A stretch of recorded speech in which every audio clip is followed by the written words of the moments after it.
లావణ్య అయితే అదేదో జరిగిపోయిందండి ఇప్పుడు వద్దు అని అనుకుంటుంది కదా తను. నాకు రాజ్ తరుణ్ కావాలి అని తను అనుకుంటుంది, రైట్? రాజ్ తరుణ్ కావాలి, ఆయన నన్ను ఎప్పుడు ఏమీ అనలేదు అని తను అనుకుంటుంది. మరి మీరు దేని వైపు పోరాటం చేస్తున్నారు? రాజ్ తరుణ్ వద్దు అంటున్నారనా? తప్పుడు కేసులు పెట్టద్దు. తప్పుడు కేసులు పోరాటం అంతా రాజ్ తరుణ్ కదా, ఎవరైనా సరే తప్పుడు కేసులు పెట్టద్దు. నీకు ఏ అర్హత ఉంది రాజ్ తరుణ్ కావాలనడానికి? నువ్వు already mood with Mastan Sai కాదు, అబార్షన్స్, అవి అబార్షన్స్ చెప్పించు. ఇది ఎఫ్ఐఆర్ చూడండి, దీంట్లో ఏ సెక్షన్లో మీరు చూడండి. అది ఆవిడ పెట్టిన కేసు రాజ్ తరుణ్ మీద ఏం సెక్షన్ చూడండి, పైన మీకు కనబడుతుంది. 420, 493 ఇంకోటి ఉంది పైనే ఉంటుంది చూడండి సెక్షన్స్ ఐపీసీ. ఓకే, 420, 493, 506 ఐపీసీ అంటే 506 అంటే క్రిమినల్ ఇంటిమిడేషన్. ఓకే, 420 అంటే చీటింగ్. ఇకపోతే 493 ఈ రెండు చిన్న సెక్షన్లు. 493 ఇదే పెద్ద సెక్షన్. ఇదేంటంటే పెళ్లి చేసుకుంటానని నమ్మించి మోసం చేశావు అనేది ఈ సెక్షన్ యొక్క ఇది. దీనికి 10 ఏళ్ళు. సో ఇది లేకపోతే అసలు ఇప్పటికి రాజ్ తరుణ్ ఎప్పుడో వచ్చేసేవాడు. అసలు ఇది ఎందుకు తప్పు అంటే పెళ్ళి అయ్యింది అంటుంది అమ్మాయి. పెళ్ళి అయ్యింది అని ఆ అమ్మాయి ఆరోపించినప్పుడు ఈ సెక్షన్ వర్తించదు. ఎందుకంటే సహజీవనంలో ఉండి కొన్నాళ్ళు ఉన్న తర్వాత పెళ్లి చేసుకుంటాను ప్రామిస్ చేసి చేసుకోలేదంటే ఇది వస్తుంది. సరే, what ever they have. But దీంట్లో అబార్షన్ సెక్షన్ ఎక్కడ చూపించండి. అబార్షన్ జరిగింది చేయించాడు అంటే 314 ఏదో ఉంటుంది, అది పెట్టాలి. లేదు కదా, బయట మీడియా కోసం ఆరోపణ, బట్ నిజానికి లేదు కదా. సింపుల్, తేటతెల్లం అయిందా లేదా? తను రాజ్ తరుణ్ అంటే స్టార్టింగ్లో ఎప్పుడైతే ఈ న్యూస్ బయటకు వచ్చిందో వెంటనే తను మాట్లాడిన మాటలు, నేను నార్మల్గా తనకు డబ్బులు ఇవ్వడం ఆపేశాను కాబట్టి నా మీద ఇప్పుడు ఇట్లాంటి కేసెస్ పెడుతుంది అని చెప్పాను. మీరు చెప్పిన దానికి ఆయన చెప్పిన దానికి అసలు సంబంధమే లేదు. ఆవిడ ఎందుకు పెట్టిందో ఆవిడే చెప్పాలమ్మా.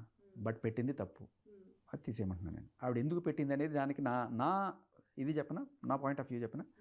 ఆవిడ డ్రగ్ కేసులో 45 రోజులు చెంచల్ కూడా జైలుకి వెళ్ళి వచ్చింది. Okay, is it true? అయ్యో, ఆన్ రికార్డ్ అమ్మా, ఆవిడ అడగండి ఒప్పుకుంటుంది. ఓకేనా, దీంట్లో ఏ అబద్ధం లేదు.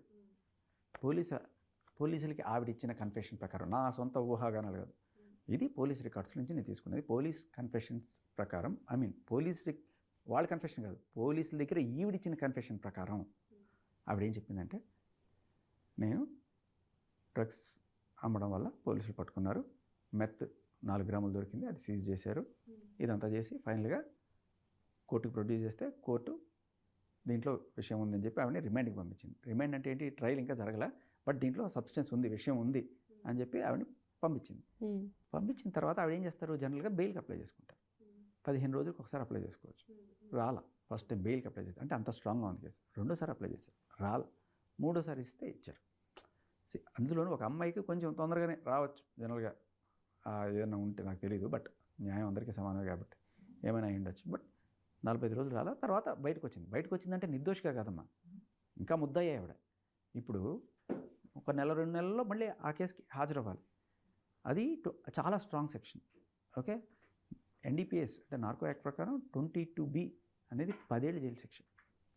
10 ఏళ్ళు మినిమం అయితే 5 ఏళ్ళు పడుతుంది. ఓకే, అండ్ దీంట్లో కన్విక్షన్ రేట్ చాలా ఎక్కువ. ఈ కేసుల్లో పడిన వాళ్ళకి చాలా ఎక్కువ కన్విక్షన్ రేట్, 90-95% అయిపోతుంది.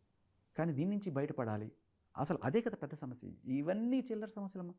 ఒక మనిషి లైఫ్ పోతుంది కదా 10 ఏళ్ళు అంటే, నువ్వు చేసిన తప్పుకి. మరి ఎలా కాపాడుకోవాలి? ఇవన్నీ ఏంటి, రాజ్ తరుణ్ వస్తాడు, లేకపోతే రాడు, బ్రేకప్ అయిందో, ఎక్కడో చోట ఏదో చేసుకుని బతకచ్చు. కానీ 10 ఏళ్ళు జైలుకి వెళ్ళిపోతే ఈవిడ జీవితంలో అత్యంత పెద్ద సమస్య ఏదైనా ఉంది అంటే అది రాజ్ తరుణ్ కాదు, ఇంకోటి కాదు, అత్యంత పెద్ద సమస్య ఈ కేసు. దీని గురించి ఎవ్వరు మాట్లాడరు.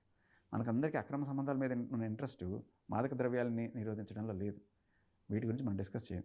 సో బేసికల్లీ ఇది ఉందనే విషయం మీకు కూడా తెలియదనే విషయం నాకు ఇప్పుడు అర్థమైంది. కాబట్టి దీని గురించి మీరు కొంచెం లోతుగా అధ్యయనం చేసి అందరికీ కూడా చెప్పండి. మీరు బేసికల్లీ ఈ 22B సెక్షన్ ప్రకారం ఎవరైనా సరే మీరు అందరూ కూడా గుర్తుపెట్టుకోండి, డ్రగ్ పెడ్లింగ్ అనేది డ్రగ్స్ తీసుకుంటే నువ్వు చేస్తావు, లేకపోతే నీ చుట్టుపక్కల వాళ్ళకి డేంజర్, ఏదో మెంటల్ వచ్చి ఎవరన్నా పొడి చేస్తావు. నీ చుట్టుపక్కల వాళ్ళకి కూడా అంటే నీ దగ్గర ఉంటే రిస్క్ అని వాళ్ళు వెళ్ళిపోయే హక్కు వాళ్ళకు ఉంది కంప్లీట్గా. అదే రాస్తారు, అది కూడా పాపం భరించాడు. నిజంగా చెప్తున్నాను, నిజంగా మహానుభావుడు, అది కూడా చెప్తున్నా. కాకపోతే నువ్వు పెడ్లర్ అయ్యావనుకో, పెడ్లర్ అంటే అమ్మడం, వాళ్ళకి వీళ్ళకి అమ్మామనుకో, నువ్వు చెడింది కాకుండా తాను చెడ్డకోతే మనమంతా చేర్చినట్టు ఇంకో 10 మందికి ఇది చేస్తున్నావు. డ్రగ్స్ గురించి చేయని పోరాటం లేదండి, జరుగుతుంది. ఇప్పుడు ఈ మధ్య కాలంలో మన తెలంగాణ సీఎం రేవంత్ రెడ్డి కూడా డ్రగ్స్ గురించి ఒక అవేర్నెస్ రావాలి, ఎవరైతే సినిమా ఉందో చాలా గట్టిగా కొడుతున్నారు.